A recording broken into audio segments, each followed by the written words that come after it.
नमस्कार हजुर है। यो फुलिराखेको काउली हो। मैले यो काउली फुलाएर बिउमा राखेको छ है।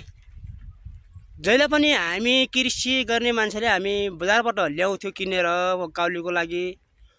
अब यसबारी चाहिँ मैले काउली यो अहिले घरमै फुलाएको छु।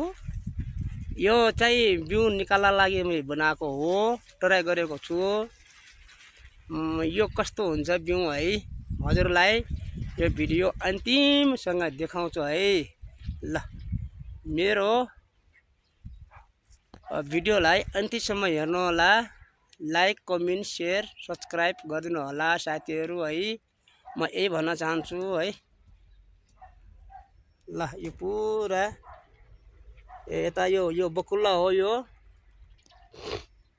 बकुल्ला यतापट्टि हाम्रो